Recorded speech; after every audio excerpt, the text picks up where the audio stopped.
The greatest trick the devil ever pulled was convincing the world he didn't exist. I saw a pale horse. The beast. We're told in the book of Revelation. This is not a human child. Isn't an angel? Satan. Armageddon is almost upon us. Order the use of nuclear weapons. The world is a fine place and worth fighting for. From one end of the world to the other, I will oppose you. They're here. Welcome to the end of the world.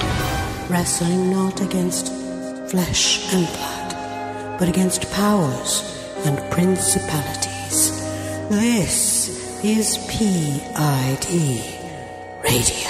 From the beautiful Missouri Ozarks, greetings and welcome to P.I.D. Radio. I'm Derek Gilbert. I'm Sharon Gilbert, and welcome to our humble bunker, everybody. I can actually talk this afternoon. If you listen to Gilbert House Fellowship that we recorded earlier today, my lips simply would not work. Well, it's much coffee and stretching exercises. Oh, it doesn't help that I've been awake since 1:30 in the morning. So oh, yeah. I plead tired. Well, I think that's a good that's a fair cop. No, that's improper use of Britishism. Unless I've been arrested. Nah. Well, we're glad you're joining us today. Hope you're staying warm wherever you are. Today here in the Ozarks, we're getting another little blast of winter. The last 24 hours, just this freezing fog that's basically coated everything with a nice, delicious-looking glaze, but not very safe. It does look very sugary and pretty and delicious, actually, but it's terrible. In fact, in order to let Sam outside, we've had to put towels on the deck and the steps. Yeah. It works beautifully, but you have to get out there and do it. Mm-hmm. It works better than salting or putting ice melt down. I don't like for him to get little salt particles in his paws. Yeah, stuck in his pads and stuff. That I don't think I would like that. So. No. But putting down the towels is sort of a red carpet because we're using red towels. And Sam thinks, well, that's just appropriate. He says, why have these not been used all the time? Exactly. I should have a red carpet. Well, I don't know. Yeah. But anyway, pretty slick here in the Ozarks. He left the room. Today is normally he only leaves when we're not talking about him. If there was such a thing as global warming, anthropocentric, hey, I'd buy some today. So I'd be all in on it. Well, I blame the groundhog. Or the armadillos. I saw a live armadillo the other day. Wow. I kid you not. It's the first live one I've seen in over 3 years since we moved. Well, not quite 3 years since we moved here. It was just sort of slowly making its way along the ditch to the side of the road. And I figured about 3 days later it would be getting here. Mm-hmm. That's about right. It's about the speed they go. They're pretty slow. We've seen dozens of armadillos since we've moved here. They're all dead. But all dead, yeah. It surprised me. This is, maybe you don't know this, so I'll pass this on. If I've said this before, forgive me. What gets them is not the actual tires of the vehicle driving over them. What happens is the armadillos are like me when I'm reading a book. Something has to be right on top of me or next to me or touching me to get my attention when I'm in the middle of something. And that's kind of how armadillos are. When they're crossing the road, they're following the scent trail of something. And suddenly here comes a vehicle at 60 miles an hour. And the armadillo, when it's startled, jumps. And apparently their legs are so strong from digging that they can jump. They've got almost a 30 to 36 inch vertical leap. Which is, that's more takes them right into the undercarriage of a car or truck. Right. Yeah, so that's what kills them. So, we've seen dozens of them here in the Ozarks, but none of them live. I've only seen one live one myself. Yeah, it was pretty strange. It took me a minute to figure out, well, what is that? What? Yeah, pretty crazy. But the world is really crazy right now. Yeah. Just last night, in fact, I'm in the bed, right? I go to bed earlier than Derek does, so I'm in bed looking at news and, getting ready to watch something that I can just sort of use to unwind. And I see the story about the F-16 being shot down, the Israeli F-16. Yeah. And I sent him, literally, I'm 2 rooms away, and I send him a text. Psst. Yeah, but I heard it. So he texts back, what? Anyway, I wanted to get his opinion on it. He'd already seen it. Actually, it was 3 rooms away. But whatever. But he'd already seen it. And Well, what is your opinion on what's going on? Well, Israel has will occasionally launch airstrikes into Syria when it thinks it can disrupt the flow of arms from Iran to Hezbollah, or from Syria to Hezbollah, or push Hezbollah back away from its border. The border and the area called the Golan-heights is really, and this is, in fact, I wrote an article about this at your suggestion for one of the magazine issues at Skywatch TV last year about the spiritual battle taking place in and between Israel and Syria right now, because the Golan-heights is really the area that back in the day was called Bashan. That was and last year was the 50th anniversary of the retaking of the Golan-heights. Right, during the 6 Day War. So that was an area that in ancient times was known to be literally the entrance to the netherworld, or that's what the people in the ancient world believed. The Canaanites believed that a god called Rapayu lived there, and Rapayu is just the singular form of the biblical word Rephaim. And Rapayu, interestingly, this is stuff I've only stumbled onto in the last couple of weeks, was also connected to another deity, apparently, called Malik, which is a cognate for Molech. So, which makes sense because you're dealing with the entrance to the netherworld. We came across that word, in fact, in today's Gilbert House Fellowship. Right, yeah. In the Hebrew Bible, because Semitic languages have no consonants, or at least they didn't back then. Now they have ways of marking them, diacritical markings, right. But back in the day, they didn't. And neither did the other Semitic languages like Ugaritic and Eblaite and Akkadian and so forth. They were all related. And what's interesting is, 4,000 years down the road, you see that some of the same words are still being used today. Some of the anyway. But MLK, the consonants, could mean Malak, an angelic messenger, could mean Melech, a king, or it could be the god Molech. And you don't know until you look at the context. But in Isaiah 57, there's a reference that you took oil to the king and you descended to Sheol. In that context, it could, and this was Isaiah criticizing Israel for pagan worshiping pagan gods. So in that context, you could almost say you traveled to Molech rather than you traveled to the king. So anyway, this region of the Golan Heights, where this F-16 came down, and where Israel holds territory that most of the world doesn't recognize as part of Israel, is got a long history, and it's a dark spiritual history, because it's at the foot of Mount Hermon, first of all, but secondly, it was believed to be where the king of eternity, Rapayu, the leader of the Rephaim, or Molech, leader of the Melechim, because he had his minions too, or they were the same, possibly. That's where they reigned and ruled. Og of Bashan in Deuteronomy 3, the one who lived at Ashtaroth and Edrei. Ugaritic text, Rapayu, the king of eternity, who reigns at Ashtaroth and at Edrei. So, this is really interesting that this, from a supernatural standpoint, that this is happening right there on the Golan Heights. And I think geopolitically it's interesting as well, and that's why I wanted you to make sure you saw the note last night so you could start looking into it, because what I saw last night, an opinion piece, was that the proxy war between Israel and Iran was live. Heating up. Yeah. What appears to have happened is that the F-16 that was shot down was going after a base near Damascus, a military base near Damascus that was being used by, in the words of one Israeli official or military official, being used by Iranians as though it were their own base. So they hit that base earlier in the week. Then on Saturday morning, an Iranian drone flew into Israeli airspace, was there for about 90 seconds before it was shot down. And then this Israeli F-16 went to launch missiles against the base that the Israeli military believes was controlling the Iranian drone. And it came under intense anti-aircraft fire, which caused the F-16 to crash. It made it back into Israeli territory. The two pilots ejected. One was slightly injured. The other was pretty seriously injured, but is improving from what I've read. But the Iranian security chief said that the era of Israeli hit and run is over. Because Israel will occasionally, because earlier in the week, and I reported on this at Skywatch TV, launched missiles against a base near Damascus from Lebanese airspace. They'll fly into Lebanon, launch missiles, and then, well, anyway, Russia is in Syria at the invitation of the Syrian government. I mean, think what you will of Bashar al-Assad. I'm sure he's not a nice man, and neither was his father, Hafez. But that's a part of the world where the only way one comes to power and retains power and keeps order is by being more brutal than anyone else. Essentially a dictator. You've got to be a dictator. And it's been that way in that part of the world since before Abraham.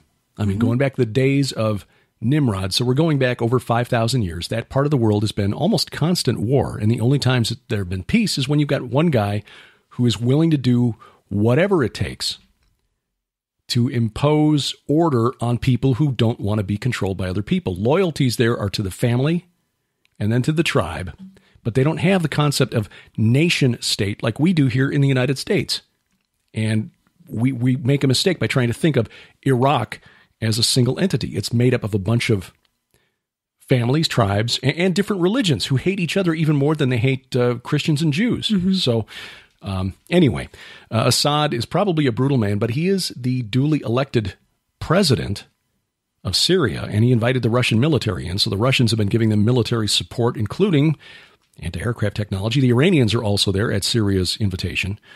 We've got a number of boots on the ground there, east of the Euphrates River especially, but we're not there by invitation. No, we're not. And it's, well, we'll have to see how this all plays out. But as of this morning, a spokesman for the Israeli army said Iran and Syria are playing with fire. These are quotes. The IDF acts with determination against the attempt of the Iranian-Syrian attack and the violation of Israeli sovereignty. The IDF is prepared for a variety of scenarios and will continue to act as necessary. Yeah, Donald Trump has made it clear that we support Israel. Yeah, that Israel has the right to defend itself. This is being called the most significant escalation in tensions between Israel and Syria in a long, long time. I saw this all the time when I was growing up. Yeah. But it's cooled down. As much as you think you see Israel in the news a lot, Israel and Egypt and Syria were in the news constantly when I was in high school and then just out of high school. Right. And then, of course, the last war that they fought, the last major all-out shooting war was 1973, the Yom Kippur War. Well, high school and just out of high school. I graduated in 1970. But there have been some lower-grade wars since then. The war between Israel and Hezbollah in Lebanon just a couple of years ago. And this would be one that might involve a pretty long northern front with Hezbollah coming at them from Lebanon, and then, of course, the Iranians and Hezbollah and Syria just across the Golan-heights. Interestingly, there's a pocket still controlled by rebels affiliated with the Islamic State just across the Golan-heights as well. It's really weird. It is strange. And the thing to remember, too, is that we're coming up on the 70th anniversary of Israel becoming a state. Yes. 70 being a very important prophetic number. Yeah. Does it mean that something will definitely happen this year? I don't know. But we need to look around. Yeah, exactly. Keep our eyes open. So witnesses in Israel telling Jerusalem Post that convoys of missile defense batteries have been heading north and being deployed along the border between Israel and Syria along the Golan Heights to protect against any missiles launched from Syrian territory. So this is something we'll be watching for sure in the days ahead. Immediately after the F-16 was shot down, and this was on Saturday, there was some concern that, and Israel did launch additional airstrikes after that and pounded sites inside Syria. According to Benjamin Netanyahu, the Israeli Air Force dealt severe blows to Iranian and Syrian forces, but reportedly contacted Russia. Netanyahu and Putin have met a few times. Don't think that means that Israel's allied with Russia, but they've been, I think both men have their own nation's best interests at heart and be happy to throw the other one under the bus. Most politicians are like that. Yeah, maybe not happy to, but wouldn't hesitate to if it served their nation's ends. But asked Russia to intercede with Syria and Iran to de-escalate things before it turned into an all-out war. So we shall see. But the two pilots from the F-16 survived, and at least one's in the hospital, I think. One lightly wounded, one severely injured during the ejection, but he does appear to be improving. So that's what's going on there. It's strange. It just a lot going on always in that part of the world. The United States apparently moving troops out of Iraq and deploying them to Afghanistan because things in Afghanistan are still really fragile. When we think about it, what have we accomplished in either one of those nations? I don't know. I mean, chaos. we by taking out the strongman, Saddam Hussein, who, in retrospect, I mean, at the time I was, arguing that George W. Bush was within his rights to do so. Yep, so did I. But in retrospect, you look back at the justification that was used and the way it was presented to the American public, it was pretty clear they were trying to draw a connection without actually saying they were connected, that Saddam Hussein was somehow connected through to Osama bin Laden and 9/11. But he really wasn't. I mean, but that's the sort of language that's almost always used right. to get us into a war, to get any country into a war. Yeah, we need to gin up public support to go to war, because most normal people don't really relish the thought of going or sending their children to go and fight for for a stupid cause. And so they can't say, we want you to go because we want to get a bunch of oil contracts for, the big oil companies. Most Americans would be like, that does not sound like something we would like to do. But if they can somehow get us to think that, these thousands of Americans who died on September 11th of 2001, that blood is on the hands of Saddam Hussein, then let's get them. Well, look at World War II. It took Pearl Harbor to pull us in. Right. And there's evidence that was perhaps ginned up. Yeah, that at least our preparedness in Hawaii was hamstrung. World War I may have been ginned up. Lusitania, right. Certainly the Vietnam. The main incident, right. And Vietnam. Tonkin. Gulf of Tonkin didn't happen the way we were told it happened. It didn't happen, really. The incident with the Maine that led to the Spanish-American War. Remember the Maine? Well, it was an accident. There seems to be a pattern here. Yeah. And anyone who's done a little digging into Operation Northwoods would know that pattern was almost repeated toward the end of the Eisenhower administration. Yes, it was. I looked that up, assuming it's still online. You Operation and I talked Northwoods. About that years ago on P.I.D. radio. So anyway, we're still in Afghanistan. We went in October of 2001. We're still in Afghanistan now, going on more than 16 years later. We went into Iraq in March of 2003, and so we're coming up on our 15th anniversary there in Iraq, but at least we're drawing down. But what did we accomplish there? Well, that's what we're told. In fact, we were told just a few days ago, we're pulling out of Iraq. We won't now. Oh, well. I know Iraq is not exactly next door, but it's in that region, and you bet if that area erupts, we'll stay there. Oh, well, it is next door. If for no other reason than to use it as a staging ground into Iran. Sure. Yeah, absolutely. And it is next door. It's right in between Syria and Iran. And that's one of the reasons that we don't want to go, because we don't want to give Iran that free land bridge from Tehran to the Mediterranean. Exactly. Because the Saudis don't want that. So, we took out the Saddam Hussein, and in retrospect, he was the bulwark between Iran and the rest of the world. And by taking him out, we fractured what fragile stability there was in that country. And the majority Shias now have created Iran's new best friend, which, in retrospect, we should have seen, but we weren't that well educated on the way Islam worked back in the day. Not that we're experts now, but at least we understand there's a difference between Shia and Sunni, some pretty serious differences. So what else is going on in the world before we get to altered carbon? Well, of course, Elon Musk sent his car up. Sent his Roadster, his Tesla Roadster up into space. It's going to, Marvin the Martian will blast it out of the sky. There was a wonderful conspiracy theory about, not Marvin the Martian, although he's probably up there aiming at us. Q82 space modulator. Honey, that's really good. You're a talent. You should be a voiceover artist. No, there's a theory that Musk was trying to get away with the perfect murder by putting someone inside of it. Yeah, it's the craziest idea, but, honestly, if I were writing a story... Sure, yeah. No, there's a spacesuit inside the car, which is up there with the top down, and it's... spacesuit with supposedly a dummy on the inside. Right. And pictures from the over the dummy's shoulder shows the words "Don't panic" on the dashboard of the car, which is pretty awesome. Does the dummy have a towel? Should. I don't know if it does or not, but it should. But yeah, you can see the curve of the Earth in the background there. And so, of course, the flat earthers are saying, oh, this is all a hoax. Oh, well. God love them.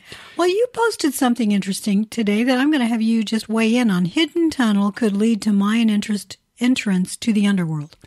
Yeah, that was an interesting bit of news from CNN, and somebody sent me this, so forgive me for not remembering to note who it was who sent me this link. Now, I closed my email. I'm not going to open it again. But anyway, this tunnel is found at Chichen Itza in Mexico, which is a Mayan pyramid. And the tunnel leading to this area beneath the pyramid was sealed off by the Maya centuries ago. They piled a bunch of rubble in front of it to close it off.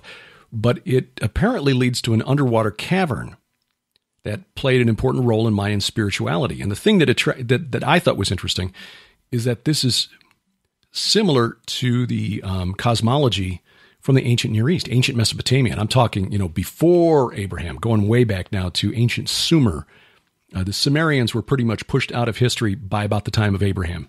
That's when the Amorites took over everything. So the Sumerians, before 2000 BC, believed that one of their creator gods, the only god of their pantheon who seems always friendly to humans, was the god Enki, who lived at the ancient city of Eridu. His temple there was, according to David Roll and other archaeologists confirm this, the oldest and largest ziggurat ever in Mesopotamia. Eridu was remembered by the Sumerians as the very first city. And in my book, The Great Inception, I repeat his argument and add a little supporting evidence to the idea that might be the city that Cain built. His son was named Enoch, but Enoch's son, Enoch the son of Cain, not the Enoch of the book of Enoch, who was different Enoch, different line. Enoch the son of Cain had a son named Irad.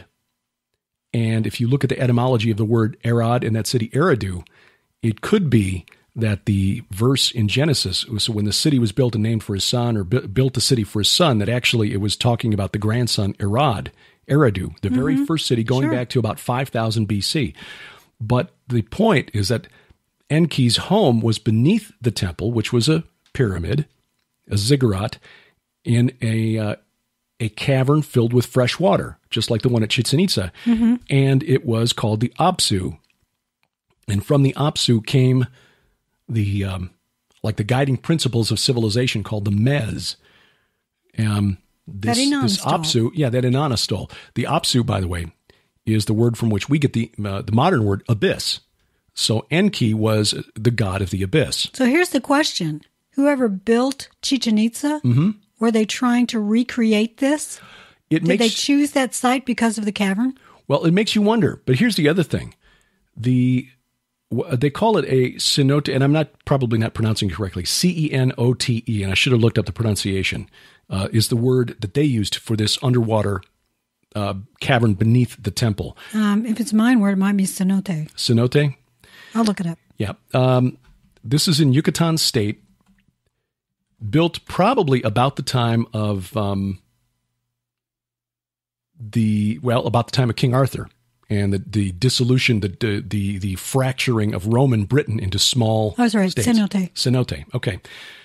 Anyway, so 5th and 6th century AD was when this was built. Spanish, actually. And these cenotes, by the way, were the only sources of fresh water in much of Mexico. So they were important for a number of reasons, but it was the same reason that the Apsu was important in ancient Sumer. Eridu is in southeastern Iraq, not far from the shore of the Persian Gulf. In fact, it was in the shore of the Persian Gulf 5,000 years ago, but silt and whatnot have basically filled it in. Shoreline has changed. Shoreline has moved out 75, 80 miles. Fresh water, really important in an area like Iraq, which is mostly desert. You Same can't thing drink in Mexico. the sea. Yeah. Not what you can't. Not and do well. Yeah, not and do well. Yeah, it make you die. So was this? Yeah, was there a same spiritual source behind this as behind the Apsu? That's really interesting and very possible. But even more to the point that while they're still trying to figure out what exactly was going on here, one of the researchers who's involved in the dig, he's connected to Mexico's Institute of Anthropology, said that the cenote under this pyramid they call El Castillo represents the Axis Mundi, the center of the world. Oh, yeah. Which the Maya depicted as a huge tree, like a tree of life, which again is a concept that is very ancient. Mm-hmm. But they also found a lot of human sacrifices in the sacred cenote at Chichen Itza, which is a different area. Discovered that around 80% of the victims, based on the bones that were analyzed from this spot, this sacred cenote, were children between the ages of 3 and 11. Now, I've been doing a lot of reading on the practices of the Phoenicians because of our trip to Sardinia, Rome and Sardinia, coming up in May with Steve Coyle and Timothy Alberino. Phoenicians were just the descendants of the Canaanites who were just Amorites. Mm-hmm. And the Canaanites, Amorites, the neighbors of ancient Israel had the Molech worship, which required the burning of children to the god. But that practice was continued by the Phoenicians at Carthage and at other sites found in North Africa and on Sicily and Sardinia. Mm-hmm. At least 4 different sites that I know of in Sardinia. So anthropologists like this guy, and it's interesting how he tries to spin this.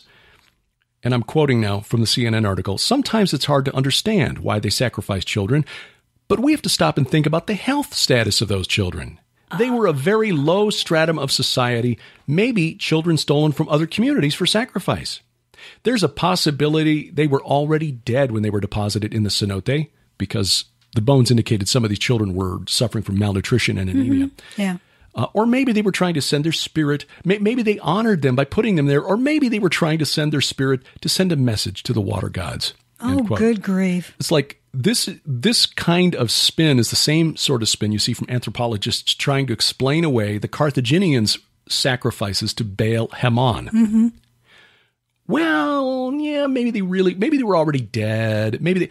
No. Now here, because you've got such a range between 3 and 11, maybe this was just a child cemetery. Maybe. At Carthage, the range of ages was way too narrow to be statistically random. Secondly, the fact that they were burned suggests something other than just a cemetery setting.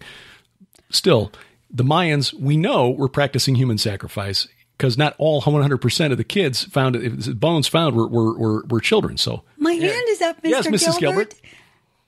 Question. When you kill a child because the child does not have progeny, the child would not have descendants. Therefore, the descendants don't need to worry about ancestor worship. Right. Yeah, that's another aspect of ancient Amorite culture that I'm getting into. The fact that they venerated their ancestral dead. Yeah, that's where I'm going. Right. I mean, if you're going to kill somebody who isn't going to come back and, haunt you. Good point. Problem, though, is that people who die without issue are more likely to come back and haunt you because they don't have anybody taking care of them after death. Well, but maybe there's an age thing. If you never had the possibility of having issue, really little ghosts cause less trouble than grown-up ghosts. I don't know. It's speculative. I have no idea. Yeah, it is very speculative. I was just curious about that. Another thing I find really interesting in this article is that the temple of El Castillo is to Kukulkan, Mm-hmm. the sort of like Quetzalcoatl, feathered snake god. Right. Yes. A burning one, a Nakash, mm-hmm. a feathered snake god, a dragon, mm-hmm. essentially. Yep. 4 sides. Each side has 91 stairs. Right. That's 364 plus the stairs. Top platform. Plus the top, that's a solar year. 365, exactly. So it's essentially a pyramid to the solar deity. Could well be. Exactly right, yeah. But it's possible that there may have been something. In fact, isn't it at Mexico City where they have the Temple of the Sun and the Temple of the Moon? There are two separate ones to honor the two deities? I would have to look. I'm not sure. I know I've heard of the Temple of the Sun, but I don't know anything about it. Yeah, the Mayan and Incan cosmology is not something I've studied at all. I think it's Aztec, actually, in Mexico City. Yeah, you're right, because again, this is Mayans are Yucatan. Aztecs would be further north. No, I really don't know anything about it, but I just think it's amusing. Teotihuacan. Pyramids of the Sun and Moon. Okay. Amusing is not the right word. Let me say disturbing that you've got academics saying, well, the child's, as though they're trying to make excuses for why the Mayans or the ancient Phoenicians, the ancient Canaanites would practice human sacrifice. Well, maybe the children were sick and they were going to die anyway. And so the parents were, no, look, I'm sorry. If you categorize this as anything other than just flat evil, you're dissembling. It's not, this is just not right. The Spanish who came over and were looking for gold and basically, killed these guys to get at to take their stuff. All right. Yeah. Okay. That was bad, but let's not paint the Mayans and the Aztecs who were like ripping out the living hearts of their victims or whatever in sacrificial rites as somehow righteous. It's a strange world in which we live, isn't it? Yes, it is. The spirits are rewriting history. They are they not? I mean, talk about spin. Yeah. And this is something, in fact, I wrote this up and sent this to Wes Fall for next month's Skywatch TV magazine. Oh, by the way, thank you, Wes Fall, for taking over the magazine. He is doing a wonderful job. Yes, he is. By the way, Wes and Justin featured on the cover of the forthcoming, just now released February issue. Oh, it's an incredible cover. Yeah. Oh, yeah. I predict that ladies the world over are going to be framing that cover and putting it on their walls. Oh, look at the Fall brothers. Because they've got kind of the youthful, kind of hunky look of Justin there. And then you've got the more rugged, Ozark woodsman type look of Wes. There's something for everyone. Exactly. And then in the background, there's just me and Josh, just sort of like, well, we're married. So guys, go at it. But anyway, at your suggestion, by the way, I wrote this article for next month's magazine for March about human sacrifice especially child sacrifice and how it was used in the ancient world. I touched on the veneration of the ancestors, touched on the Rephaim, and I'll dig more into that in a future episode, in a future issue, because writing articles and then basically taking that information and sticking it into the forthcoming book. So it's sort of a prequel or lead up to the book coming out in August. It dawned on me the other night as we're thinking about how Mike Heiser's Reversing Hermon, his thesis in Reversing Hermon, that Jesus' mission was to reverse the evil brought to the world by the Watchers, is depicted in the Bible. And one of the wickedest things that is recorded in the Bible. In fact, it was so wicked that it cost the house of David its throne over the kingdom of Judah, because Manasseh and at least one other king whose name escapes me sacrificed children to Moloch. Solomon, it is remembered, established a shrine to Moloch on one of the high places east of Jerusalem.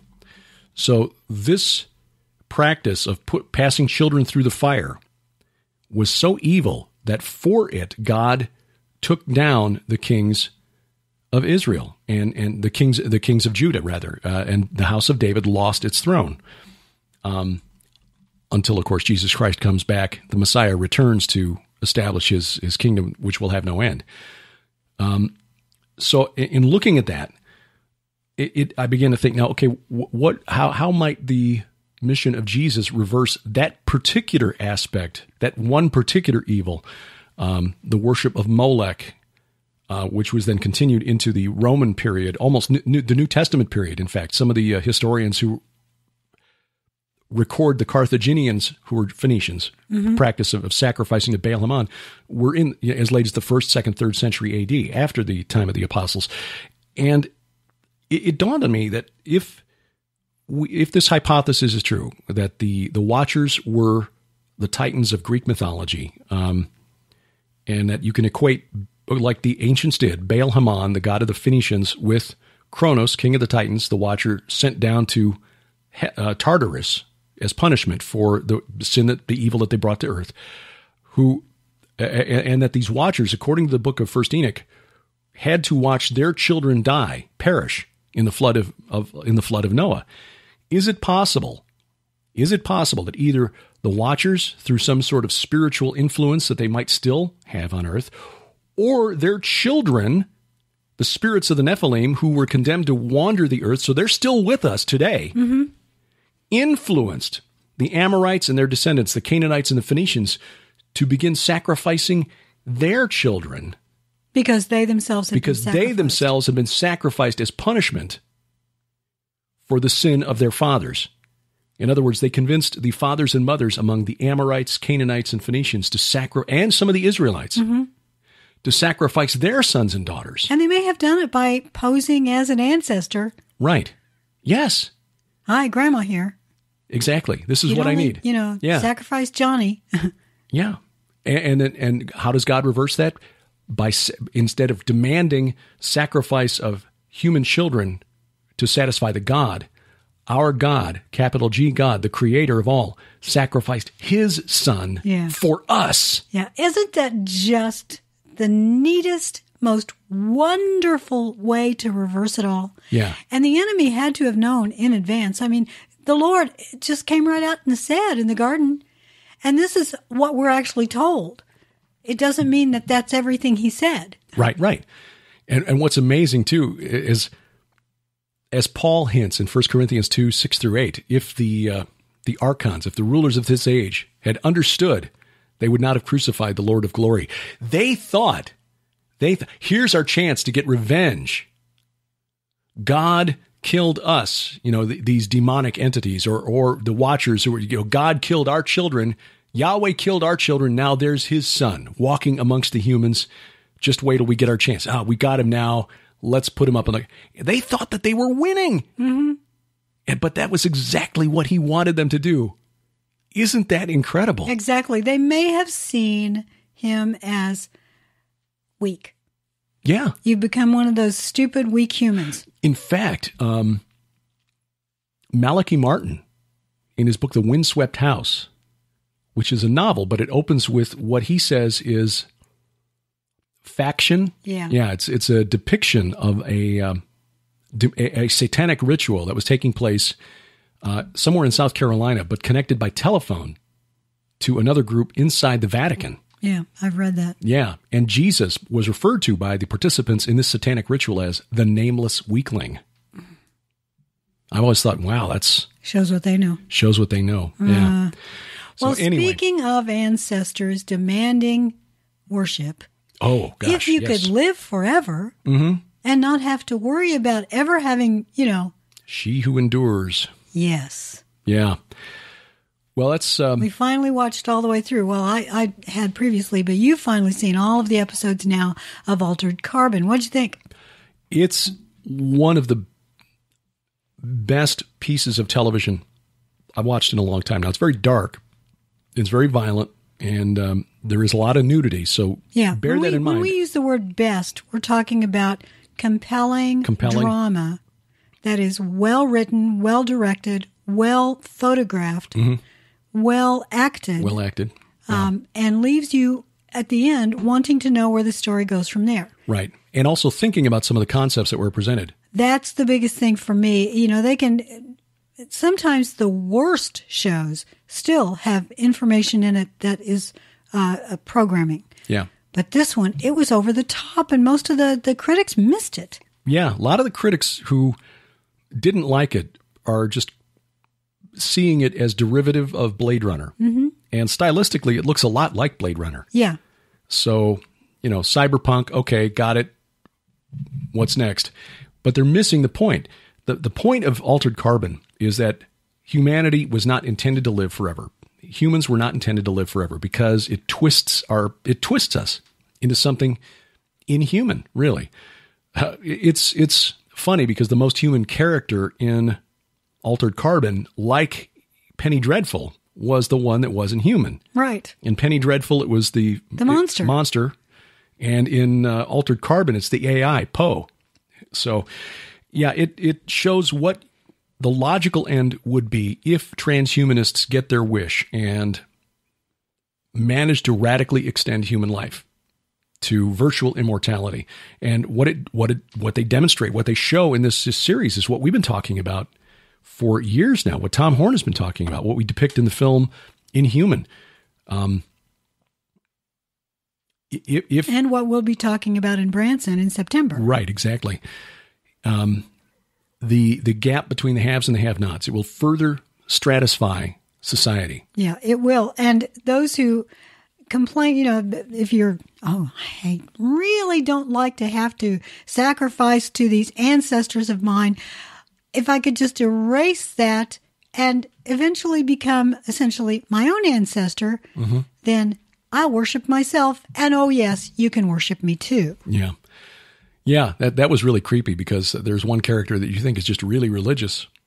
He's pretty murdery. But you think he's killing these, halves because he always asks the question, are you a believer? Yeah, and you think he's a religious zealot, but it turns out that the character, the person, what he's worshiping, who he's worshiping is just one of the humans, she who endures. Yeah. It is very disturbing, but I think given what we know about human nature from reading the news on any given day is that this is what the Earth would be like if technology unlocked the secret of near immortality.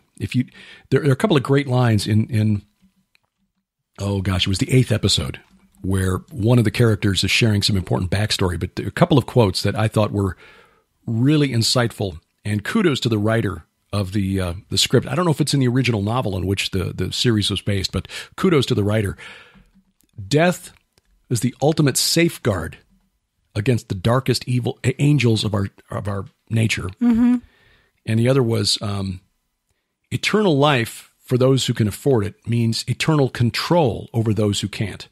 And the fact is, if the fountain of youth, if some technology to cheat death was found, only the wealthy would be able to afford it. And it is an alien technology, we find out as the show moves along.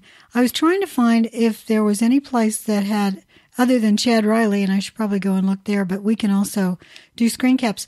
At the end of each episode, there are these little sort of like dots of light, and they're called fireflies later on, and I think that's a tease into what may be the second season if one is ordered. But these little dots of light coalesce into images at the end of each episode. And there's one that it's the 9th episode, either 8th or 9th, and it's an elongated skull. Right. Looks like those Paracas skulls. And it's like, okay, why is that? And then the end of the 10th episode is looks like an angel with wings and an avenging angel with a sword and wings and everything. So it's really strange. Yeah. One of the images, if I remember correctly, looked like a human heart. So yeah, I think you're right. Well, again, we'll see what happens if they order a second season. I probably should read the books, but I'm so busy writing books, I don't have time to read them. Yeah, that's kind of how I feel too. If I'm reading something, it has to do with research for something that I'm working on. But Altered Carbon is a really thought-provoking series, and as Sharon said, it's why the theme of the True Legends Conference coming to Branson in September is transhumanism and the hybrid age, because it so captured what we have been saying the outcome would be. It's just a really dark and twisted society where the wealthiest are able to indulge every perverse and evil form of behavior because there are no consequences. I know. And I write about this kind of stuff too. And to be honest, in the Red Wing Saga series, I sanitize those scenes so much because the depravity that has been going on in the world since the dawn of time, since the fall in the garden, is way beyond the capacity to even portray in fiction, whether it be on film or in a book. Brian Godawa's had to do the same thing with the Chronicles of the Nephilim. Because if I put in there what actually happened, people would they would so freak out. Oh, yeah, yeah. Yeah, and it wouldn't. Yeah, you have to get people to actually read the books, and if they can't get past the because of the degree of violence and gore and sexual depravity, then you kind of, lose a chance to, share the story. Exactly right. And that's one thing that I appreciate about Altered Carbon. It is very violent, but the truth is I don't think they went far enough with where it will really go if humans are allowed to get to that point. Technologically speaking, right. We are a depraved race. Right. It would be hell on earth. It would not be heaven on earth. It would literally be hell. And that's the juxtaposition of the two worlds, the grounders, the poor people who can't afford to live up in the clouds, like the Meths, the Methuselahs who live forever. They're living a grubby, dirty, rainy existence. It's always dark, it seems. You never see any sunshine. Lots of drugs and illicit sex and depravity. Literally killing one another just for the amusement. The AIs like to record it. One of them does that, so he sells those, makes a little money. You have to wonder why an AI needs money in the first place.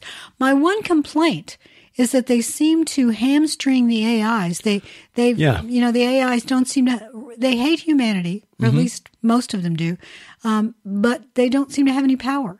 Right, So how have they had their wings clipped, so to speak? Yeah. Yeah, I think in a future with the kind of artificial intelligence development that's taking place, the AIs would wind up as gods. Yeah. This is sort of a instead of Skynet, you got the Methuselahs. Yeah. In a sense. But except they're not waging war on the rest of humanity. They're just using amongst the grounders. Themselves. Yeah, they're using the grounders for their own amusement. Yeah. There's some really disgusting scenes. And again, this is not for the faint of heart. Or for children. Oh, no, by no means. Please Don't. No. Even if you're, an older, like in your teens, trust me, this is for mature believers. You have to be accustomed to looking at this kind of darkness. Right. Because you're not going to be watching this to the way a lot of teen boys get involved in first-person shooter games or go to very bloody, violent movies because they like to watch the violence and the shooting and the blood, or horror films. Same thing. No, you're watching this to see how this. It's basically not. It's not gratuitous. It's there to tell the story, and the story is this is what humanity becomes if death is taken out of the equation. Yeah. The character who says that, look, Rome was just an unimportant village of refugee cattle herders when they began their march toward taking over the world. And the technology that allowed them to do it was roads. Roads allowed them to move their armies faster than anyone else and get there quicker and to basically dominate their world. When the technology to live forever was invented, people thought it would lead to traveling to the stars because now, the time it took to get from one star to another was no longer an obstacle. One person could go see different worlds and experience the wonder of creation and engage in artistic endeavor and paint and create music and literature. No, what happened was it became the roads that the elites used, the technology the elites used to establish total control over everyone else. So, in fact, what it does is it allows you to travel at the speed of light and to possess people. Yeah. You become a demon. Yeah. So anyway, Altered Carbon, worth watching if you want to see where the transhumanist movement would lead. I don't believe they're ever going to get the technology to that level.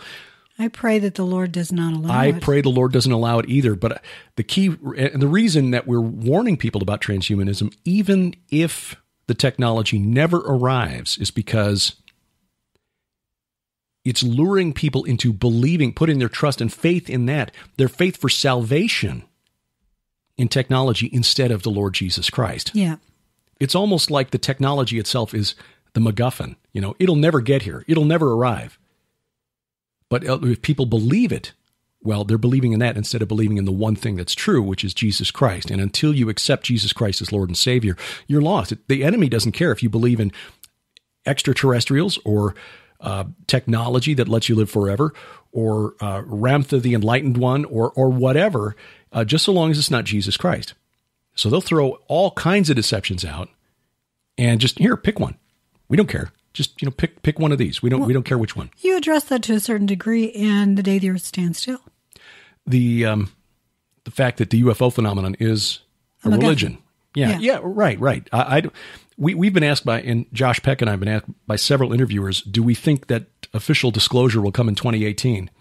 And I thought about it for a while because it's a kind of a common question. I should have an answer. Mm-hmm. And I think, and I've come to this conclusion. No, I don't think there will be official disclosure in 2018 because I think the deception has more value to the enemy if it's dangled out in front of us forever, like a carrot. Mm-hmm. Like Lucy holding the football for Charlie Brown. Okay, we'll tell you this time. No, we're not going to tell you. And over and over again. It's like a monster movie where they show you the monster too soon in the film. Mm-hmm. If they only hint at it so that the dread, the fear, your brain fills in all the gaps and all the details. Or if they show the entire monster, you have to just see like pieces of it. Right. And then your brain fills in the rest and makes it even scarier. Exactly. In the same way, the UFO religions leave an awful lot of gaps there that your mind has to fill in. Because if they gave you too much, I think you would see, oh, I can see the zipper on the back of the suit. This is bogus. This is stupid. And you would reject it and move on to something else. So I think it has more value to the enemy as that kind of clever deception.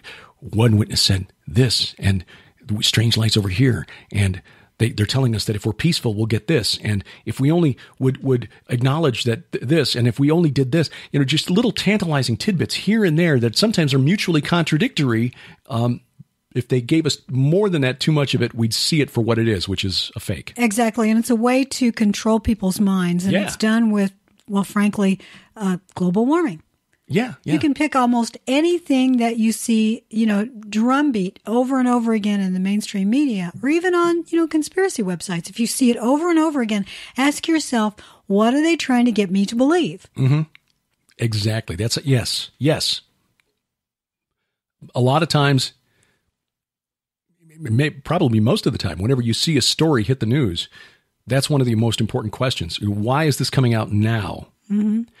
What else is going on? And what else is going on? We asked this in 2013 when the Edward Snowden revelations came out. Mm-hmm. Because, in fact, I posted this to somebody else today who was questioning why I was so insistent that the FBI violations or abuses of the NSA's surveillance capabilities, the whole FISA court thing, the spying on the Trump presidential campaign, well, this is just a political thing. It's like, well, no, this is not political. This is not left-right. This is right-wrong. Mm-hmm. The Fourth Amendment says we should be protected against, et cetera, et cetera. And we've been talking about this on P.I.D. radio since May. I can document this. In fact, I posted a screen cap of this again. May 11th of 2006, we were reporting the NSA has phone records of most Americans. Yes. Because that news came out in 2006. USA Today reported it. Why do you think they need such a huge data center? Exactly. So the question then in 2013, when suddenly all the major media was running with the story was, wait a minute, we've known about this for 7 years. Why is this just now becoming big news? Mm-hmm. And I think it's because at the time, there were a couple of things going on. The CIA was catching a lot of flack for the rendition flights that had come out. Mm-hmm. The NSA was getting extra funding for even more cool surveillance tools, and the CIA wanted to make the NSA look bad. I think we were watching an intramural fight, if you will, taking place inside the government between the CIA and the NSA. So why was that big news when it had been public information for 7 years, but nobody paid attention back in 2006? Deep state squabbling. Yeah, exactly. So when something like this pops up, what else is going on that we should be paying attention to? We're paying attention to this when things are happening in the Middle East, when things are happening in the Arctic Circle, and so forth. Don't look over here, look over there. It's all misdirection. Sleight of hand. How are we doing on time? We're at about 55 minutes. Oh, well, getting close.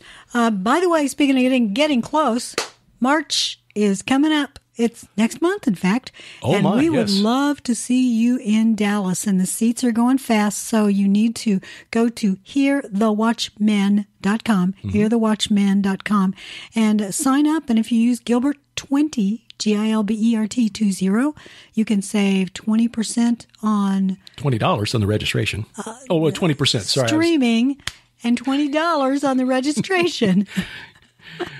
Should have known you had it all under control. Sorry, sweetheart. That's okay, honey. I love you too, and you're cute as a button. And you'll get to see Derek, who's cute as a button. If you've never met us in person, you need to see Derek because you'll just want to come up and just pinch his cheeks because he's just cute as a button. That's all there is to it. So we'd love to see you there. And if you do come by, please let us know that you're there. Say hello.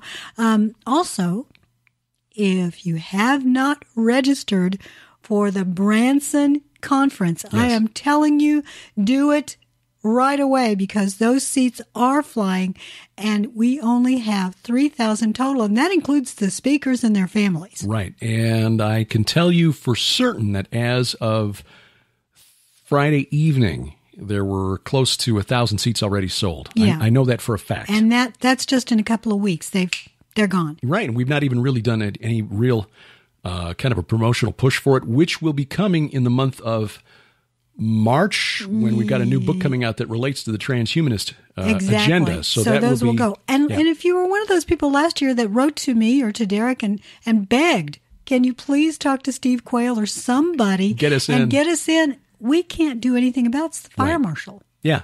The Mansion Theater only holds 3,000 people. And once we hit that limit, we cannot let more people in because if we violate fire code, the fire marshal can come in and basically shut down the whole thing. So don't wait, get in early, and it's going to be a really amazing conference. Sharon will be one of the featured speakers this time. I'm so excited. I get to just introduce all the speakers, which will be great. I've got the easy job, and everybody's going to go, don't you just want to pinch his little cheeks? And why do you keep interrupting your wife? She's the smart one. Why don't you let her talk once in a while? So funny. By the way, the package is now available at Skywatch TV for the Red Wing saga. Excellent. It's available for pre-order now with an early March ship date. And we say that because the company that prints our books makes promises that sometimes aren't quite. They sometimes slip. Sometimes a little bit. They've told us we'd have them by the end of February, so we're praying for an early March ship date. But the deals are great. For $40, you get all three of the first three. There will be lots more. I'm working on books 4, 5, and 6 for this year. Books 1 through 3 of the Red Wing saga, plus Mike Heiser's 2 novels, The Portent and The Facade. You would pay $90 at retail for that. And all we're asking for is a donation of $40. Yep. Less than half price. And you get 5 excellent reads that teach spiritual truths and spiritual warfare with compelling stories and characters that you're really going to get engaged with. You might call them faction as well, because mine are based in fact. Heiser's are definitely based in fact. Yep. It's a really, really good deal. And I highly, if you've already got the first couple of books, get that deal because it's the best one out there. And you can give those 2 books to someone for Mother's Day. Yeah, there you go. Good choice. Of course, if you're coming to Dallas, we will have all of Sharon's novels there, and you can get all of them signed, which will be, and I'm sure we'll come up with some sort of a package deal there as well. But we won't have Mike's novels with us there in Dallas. No, we will not. We can't sell those because, it's just how Thomas, he's probably he frowns on that. Although he might let us. We could ask him. Yeah, sneak the, Wait a minute, we're missing an entire palette of Heiser's novels. Where did those go? I suspect it would be more fair for Mike to actually take those to where he's speaking. And that's what I think, Josh Peck. We're looking at you. Yeah. They're going to be there, by the way, the Pecks. Josh and Christina. So, and of course, Josh and my new book, The Day the Earth Stands Still, will be there. So we'll have that there, and you get our signatures on that as well. Going to be a lot of fun. Absolutely. Still just a few slots left for the Year 70 Tour of Israel, speaking of Mike Heiser. Literally just a few. I think there are 3 or 4. Right. So if you're still thinking that you might want to make that trip May 6th through the 20th, and that's if you take the extension to Jordan, which will take us to Petra and a few other sites in Jordan. May 6th through the 16th is the basic tour in Israel, which would put us in Jerusalem on the 70th anniversary of Israel's independence. Very day. And if you're going to be over there anyway, why not take the Jordan extension? Sure, yeah. Anyway, more information. We've got links in the show notes, but also at lipkintours.com, LIPKIN tours, lipkintours.com. And we are so looking forward to the month of May. That's going to be just a fantastic time. hopefully you can be there. If not, we will be taking lots of pictures and video and compiling that into something that we can bring back with us and show either on Skywatch TV or make available through Vimeo, YouTube, or whatever. Various pictures of grandmas pinching Derek's cheeks. He's just so cute. If I can get the Prime Minister of Israel to pinch her cheeks, it will go viral. I know it. You know who would do it is Avi Lipkin. He would. There you go. Yeah. I'll get that. We'll see if he's there. Anyway, that's what we got coming up this year. Of course, we got notes and at PIDradio.com. Give us a like there. Well, not like there. At our Facebook page. Yeah. We got a Facebook page. We forgot to do all this stuff because we went off the air for a while. Terrible. PID Radio. We're really bad at that. Subscribe at PIDradio.com or at Spreaker.com. We also take the audio from these and put them up at YouTube, which you can subscribe at my YouTube channel, which is youtube.com/Derek Gilbert. And then you'll get everything. PID Radio, View from the Bunker, which is Trey Smith, by the way, this week, talking about his new film. The Gilbert House Fellowship, our weekly Bible study. Mm-hmm. We put the audio from all of those up as YouTube videos. So, if you can go through YouTube, you can watch those too. I surprisingly find a lot of people do that. Yeah. So, anyway, but PIDradio.com is where you'll find the show notes. And until next time, I'm Derek Gilbert. I'm Sharon Gilbert. Bye-bye, everybody. Thank you for listening. PID Radio is a production of Gilbert House Ministries. The opening theme is adapted from The Alchemist's Tower by Kevin MacLeod, www.incompetech.com. The closing theme is Right Light by Joe Horn and Broken for Good. Find their album Right Where You Stand at Spotify and the iTunes Music Store. Our website is PIDradio.com, where you'll find the show notes, links to our personal websites, and links to connect with us on Twitter, Facebook, Instagram, and YouTube. The content of this program is licensed under a Creative Commons Attribution No Derivatives 4.0 International License. For more information, see creativecommons.org. I woke up this morning with some aching in my head. Darkness could have stuck around and filled my day with dread, but it's gonna be alright. Gonna be just fine for me. Turning on the right light, it's gonna set me free. This life seems way too willing to try and knock me down. I just know there's a way I can turn it all around. It's gonna be alright. Gonna be just fine for me. Turning on the right light, it's gonna set me free.